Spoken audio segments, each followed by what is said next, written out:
it's Dean and welcome to another episode of the Maverrik podcast. I am joined today by 𝗝chị𝗵𝗂 𝗖𝗂𝗍. I nearly said your other name.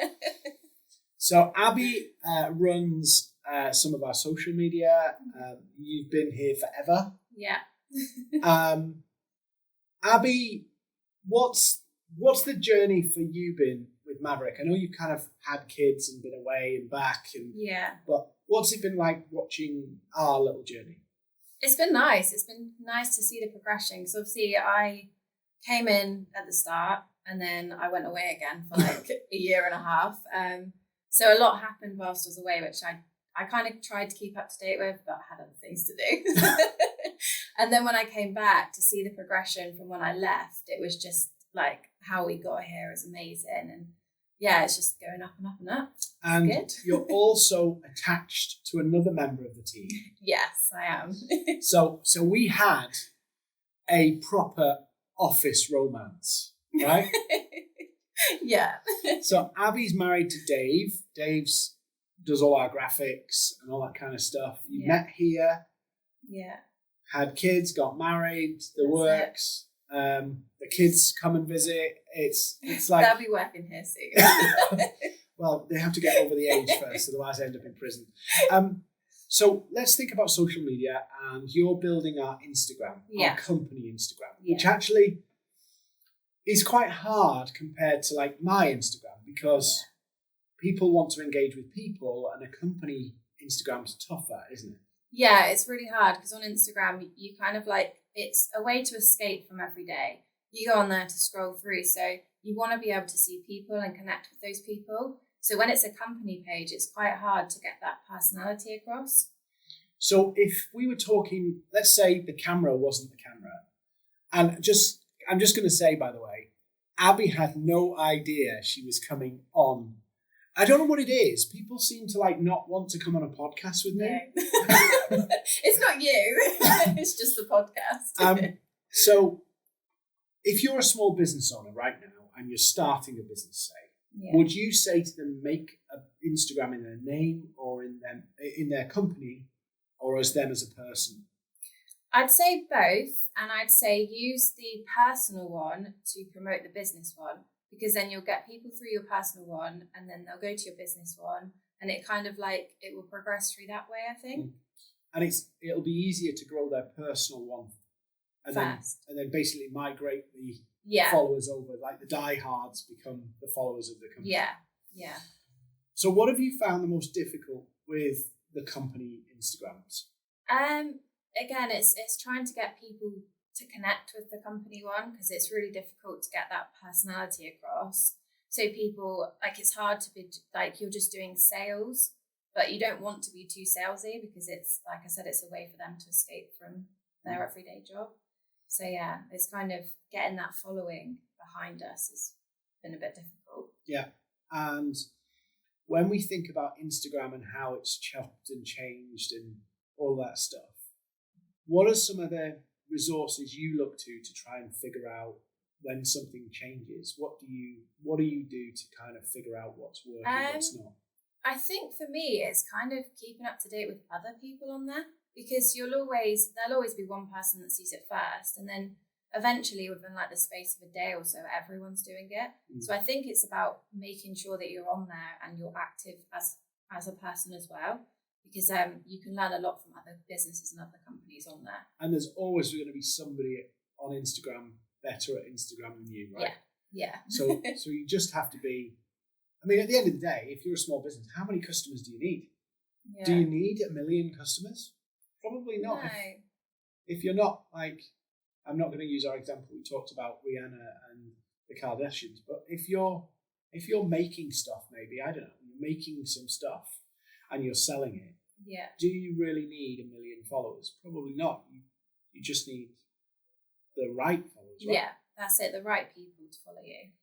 So what about hashtags? Tell us a bit about Instagram hashtags that you're... So I'm still learning the hashtags on Instagram, because a lot of them become like banned. If they use too much or too regularly, they actually become banned. So it's really difficult to try and find the ones. So what happens if you use banned hashtags? They just don't show up. It just doesn't work. Right.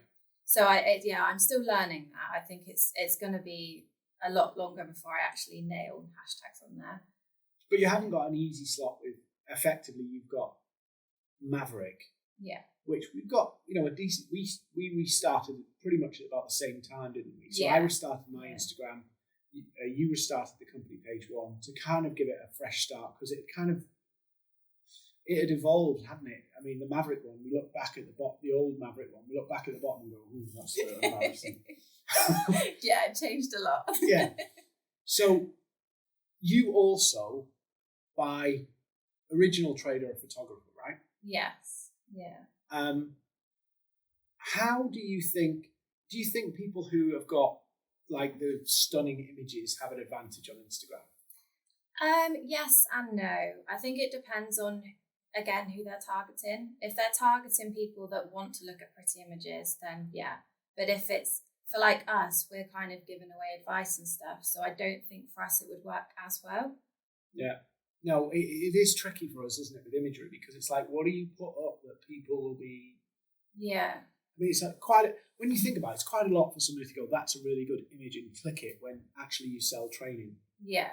It's like, I'm not the most photogenic person, really. So, me just stood there going, it doesn't do it. What about other social media? Where do you think social media, for a small business owner, solopreneur.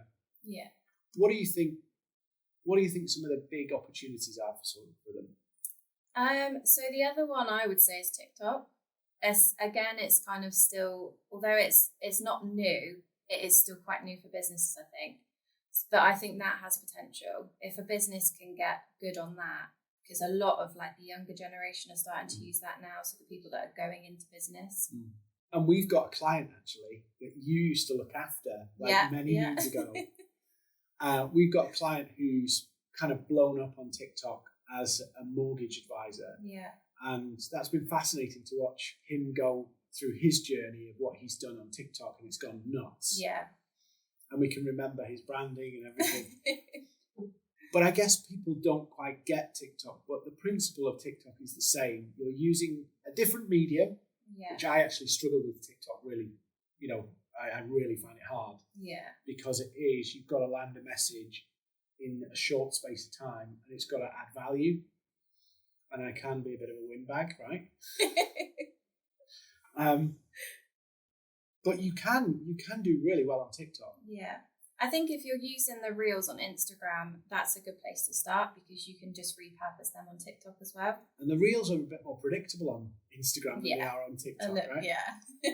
I had a TikTok, right, that went like 1,400 views, which is not big for TikTok. Then I did another one, and it was like 11. And I'm like, what did I do? And then I was talking to Joe, came in, the guy who's gone really well on TikTok. You should check him out, Home Buyer Coach. He's really good. Yeah. And he said, it mystifies you what works and what doesn't. Yeah, you just have to do it, right? It's consistent. You've got to be consistent with it. If you post every day or post a couple of times a day, I think eventually you'll find that those people that are following you will then share them with their friends, which kind of boosts it all up then. So if somebody's listening to this and thinking, should I give TikTok a try? What do you think their posting frequency should be? So with TikTok, I think you have to do it quite regularly. What I've noticed is that there's no like algorithm with it, like they don't show people at a certain time. It just kind of turns up on your For You page. So yeah, I think just post and post and post. Just figure it out. Basically. Yeah, as many videos you've got, post like 3 or 4 times a day to start with, and then if you need to build it up. If not, and it is a case of just learning the art of pointing the camera upright that way, say something, and get it out. Yeah. With TikTok, it's not. You don't have to be too professional. I think it actually works better if you're a bit more amateur with it, like on your phone, just taking a video. Okay. And so, what's your goals for our Maverrik Instagram? What you're trying to do over the next 3 months with Maverrick's Instagram? Just build it up so we've got a good following, so that our posts are getting seen by like a wide range of people, and then eventually that will then lead them to visit our website and, go through all the sales and stuff. But I mean, to start with, I think it'd be nice to get our company as all the people in here that work, try and show their faces on there as well. Yeah. Give us a face rather than just make it a business but personal. Yeah. Show them that we do have fun in the office and we're not just this big corporate sales. Like, we've got the people big corporate sales. Have you met me? But that's the thing though, is on Instagram people might think that because they don't see anything. That's a good point actually, because the Instagram is your window to the world, if that's what you're using.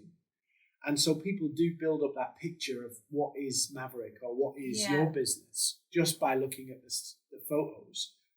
And actually, if we put this into like wedding photography world, people latch onto the pictures, but they latch onto the photographer as well. And it's about that personality that comes across. Yeah.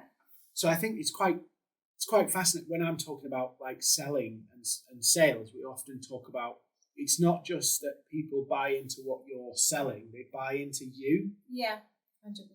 And I think it's easy to forget that on, say, Instagram or even TikTok, where people, it's like, if you can make them smile or people warm to you, they actually are more likely to buy from you. Yeah.